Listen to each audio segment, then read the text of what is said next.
Assalamualaikum dan selamat sejahtera semua pelajar. Hari ini kita akan belajar tajuk 1.2.3 iaitu penyelesaian masalah asas ekonomi oleh sistem ekonomi. Di mana dalam tajuk ini kita akan belajar bagaimanakah setiap sistem ekonomi menyelesaikan masalah asas yang dihadapi. Sekarang kita tengok sistem ekonomi pasaran bebas. Bagaimanakah sistem ekonomi pasaran bebas menyelesaikan masalah apa yang hendak dikeluarkan, di mana dia akan mengeluarkan barang mengikut kehendak atau keperluan dan permintaan masyarakat. Yang kedua, berapa yang hendak dikeluarkan akan ditentukan juga mengikut kehendak, keperluan dan permintaan masyarakat. Yang ketiga, bagaimana hendak dikeluarkan, jadi firma akan memilih teknik pengeluaran yang paling cekap, iaitu yang dapat meminimumkan kos dan memaksimumkan untung. Dan akhir sekali, untuk siapa hendak dikeluarkan, ini mengikut kepada agihan pendapatan ataupun kuasa beli masyarakat. Sekarang kita lihat pula bagaimanakah sistem ekonomi perancangan pusat menyelesaikan masalah asas.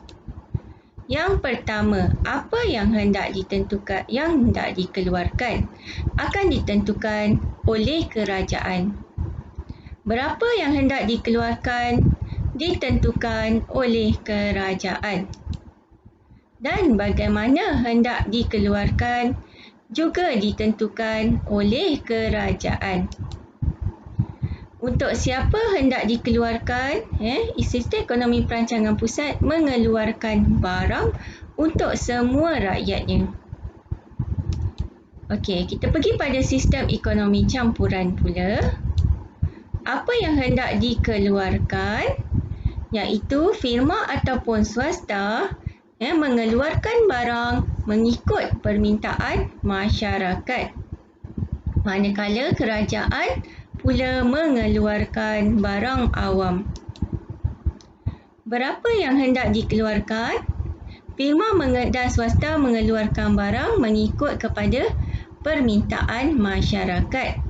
Manakala kerajaan akan mengawal melalui undang-undang dan peraturan. Bagaimana hendak dikeluarkan? Firma akan menggunakan teknik pengeluaran yang paling cekap.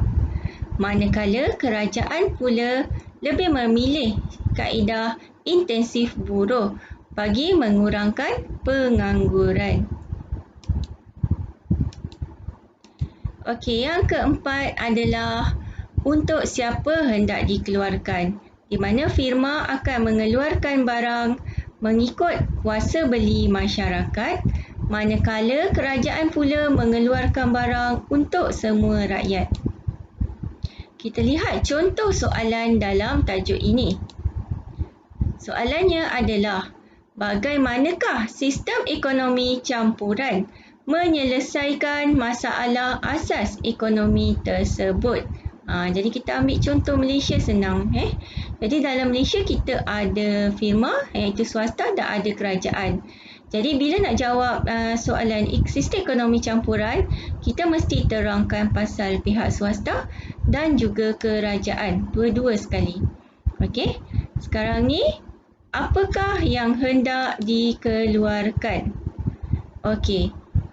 Dalam sistem ekonomi campuran, barang ekonomi akan dikeluarkan melalui kuasa permintaan dan penawaran, di mana firma akan mengeluarkan barang yang mempunyai banyak permintaan. Manakala kerajaan pula akan mengeluarkan barang awam. Soalan yang kedua, bagaimana hendak dikeluarkan? Di mana firma akan memilih teknik pengeluaran yang paling cekap untuk memaksimumkan untung, iaitu sama ada intensif buruh ataupun intensif modal. Manakala kerajaan pula, dia akan memilih teknik pengeluaran yang dapat memaksimumkan kebajikan masyarakat, di mana ia lebih mengutamakan kaedah intensif buruh kerana ia dapat mewujudkan peluang pekerjaan dan mengurangkan pengangguran. Soalan yang ketiga, untuk siapa hendak dikeluarkan? Firma ataupun swasta akan mengeluarkan barang mengikut agihan pendapatan ataupun kuasa beli masyarakat.